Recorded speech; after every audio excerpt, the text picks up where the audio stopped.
எதுக்கு இங்கே வந்திருக்கான்னு கேளு. டேய், கேட்கறது காதில் உள்ளல சொல்லு, எதுக்கு இங்கே வந்த? பக்கத்து வீட்டுக்கு தான் போனேன். இது உன் வீடு இல்லைப்பா, பக்கத்து வீடு தான் உன் வீடு, அங்கே போன்னு சொன்னாங்க, அதான் இங்கே வந்தேன். அவள் கல்யாணம் பண்ணிட்டு ஜாலியாக போயிட்டா, என் மேலே மட்டும் எல்லாம் கோச்சுக்கிறீங்க. பாத்தீங்களா மாமா எவ்வளோ திமிரா பேசுகிறான்? ஏய், அவள் சின்ன பொண்ணு, ஏதோ தெரியாமல் தப்பு பண்ணியிருப்பா. தெரியாமல் பண்ணாளா? தெளிவாக பண்ணா. லாஸ்ட் மினிட்ல என்கிட்ட வந்து அந்த அசோக் இல்லைன்னா சூசைட் பண்ணிக்குவேன்னு சொன்னால் எனக்கு என்ன பண்ணுறேனே தெரியல. என்னால் முடிஞ்ச ஹெல்ப் பண்ணேன். அவகிட்ட மட்டும் எல்லாம் ஜாலியாக ஃபோனில் பேசுகிறீங்களா? பாத்தீங்களா மாமா எல்லா இன்ஃபர்மேஷனையும் கேதர் பண்ணிட்டு தான் வந்திருக்கான். கோவத்தில் பணம் அனுப்புறது கூட நிறுத்திட்டீங்க. கையில் காசு இல்லாமல் நான் சரியாக சாப்பிட்றது கூட இல்லை. எப்படி இழைச்சிட்டேன் பார்த்தீங்களா? நீ எப்படா குண்டா இருந்த? அவசரத்துக்கு தண்ணி கூட வாங்க முடியல. நோட் பண்ணீங்களா? தண்ணி கூட அடிக்க ஆரம்பிச்சிட்டான். தண்ணினா நீ அடிக்கிற தண்ணி இல்லை மாமா, மினரல் வாட்டர். ஏதோ டேவிட் இருந்ததுனால இவ்வளோ நாள் மேனேஜ் பண்ணேன். உனக்கு ஹெல்ப் பண்ணது டேவிட் ஒன்றும் கிடையாது. உங்கள் பெரியப்பா தான் மாதம் மாதம் பணம் அனுப்பிச்சு டேவிட்டை கொடுக்க சொன்னார். தெரிஞ்சுக்க. சீரியஸாவா? படம் போய் டேவிட் ஏமாத்திட்டேடா. சரி அதை விடுங்க. உங்களுக்கு ஓகே என்ன சொல்லுங்கள், நான் உள்ளே வரேன். இல்லைன்னா சொல்லுங்கள், நான் அப்படியே போய் எங்கேயா பிளாட்ஃபார்மில் படுத்துக்கிறேன். உனக்கு அதுதான் பெட்டர், போடா. பூஜா, அங்கிள் கொஞ்சம் இப்படி வாமா. சொல்லுங்க அங்கிள். இவன் தான்மா சிவா. ஓ இவனை மன்னிச்சு வீட்டுக்குள்ளே சேர்த்திக்கலாமா? அங்கிள் தப்பா நினச்சிக்காதீங்க, இது உங்கள் குடும்ப விஷயம்.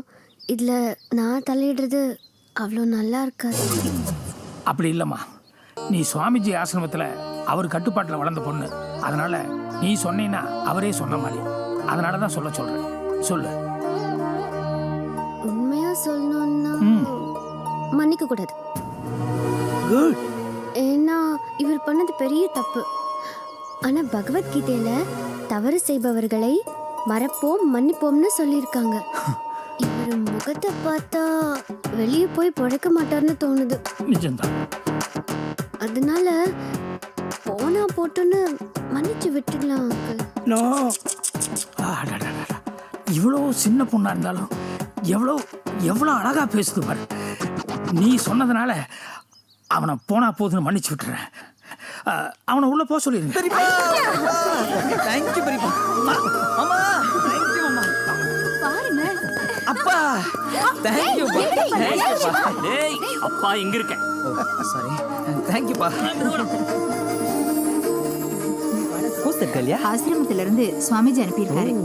இவ்வளவு நாள எங்கடா போன? ஹாஸ்டல்ல இப்படி அழைச்சிட்ட? டயட்ல வந்து முதல்ல சாப்பிடு. இத்தனை நாள் இந்த வீட்டில் எல்லாம் இருந்தால் கூட ஏதோ ஒரு சின்ன குறை இருக்கிற மாதிரி ஒரு ஃபீலிங் இருந்தது.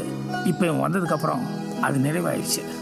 தப்பு பண்ணது கல்பனாவாக இருந்தால் கூட இவன் பழியை தன் தலையில் தூக்கி போட்டுக்கிட்டான். அடுத்தவங்களுக்கு ஒரு கஷ்டம்னு வந்துட்டா தான் உயிரை கூட தயாராகிடுவான்.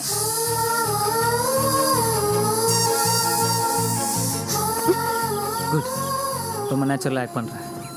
இப்படி தான் ஆக்ட் பண்ணணும். இருந்தாலும் நீ கொஞ்சம் கேர்ஃபுல்லாக இருக்கணும். எங்கள் வீட்டில் இருக்கவங்களாம் ரொம்ப ஷார்ப். பின்ன எல்லாரும் உன்ன மாதிரியா இருப்பாங்க? இல்லை, எல்லாரும் உன்ன மாதிரி ஷார்ப்பாக இருக்காங்கன்னு சொன்னேன். கமிங் டு தி பாயிண்ட், உனக்கு விக்கல் வருமா? விக்கலா? அதான் ஹிக்கப்ஸ். வரும், ஆனால் எப்போ வரும்னு தெரியாது. அது எப்போ நான் வந்துட்டு போட்டோம். உனக்கு என் கூட ஏதாவது பேசணும்னு தோணுச்சுன்னா விக்கல் வர மாதிரி சவுண்ட் கொடு. அதான் நமக்குள்ள இருக்கிற சீக்ரெட் கோட். கடவுளே, இந்த மாதிரி ஐடியாலாம் உனக்கு எங்கேருந்து தான் வருதோ? எனக்கு புகழ்றது பிடிக்காது பூஜா. புகழ்றேனா? இந்த மாதிரி கேவலமான ஐடியாலாம் உனக்கு எப்படி வருதுன்னு கேட்குறேன். கேவலமாக இருக்கா? என் ஃப்ரெண்ட்ஸ்லாம் சூப்பராக இருக்குனாங்க. ஓ, கோட ஊரெல்லாம் சொல்லியாச்சா? அப்புறம் அதுல என்ன சீக்ரெட்? என்ன தண்டபாணி? அதான் சொல்கிறேன்ல என் பேர் தண்டபாணி இல்லைன்னு. எனக்கு என்னவோ அந்த பேரை தான் உனக்கு கரெக்டாக இருக்கிற மாதிரி தோணுது. உனக்கு விளையாட்டா போச்சா? ஐடியா தோன்றது அவ்வளோ ஈஸி இல்லை பூஜா. நைட்டெல்லாம் தூங்காமல் யோசித்தேன். ஒரு ஐடியா லைஃபையே மாற்றிடும் தெரியுமா? மைண்டில் ஃபிக்ஸ் பண்ணிக்கோ, மறந்துடாத. விக்கல்.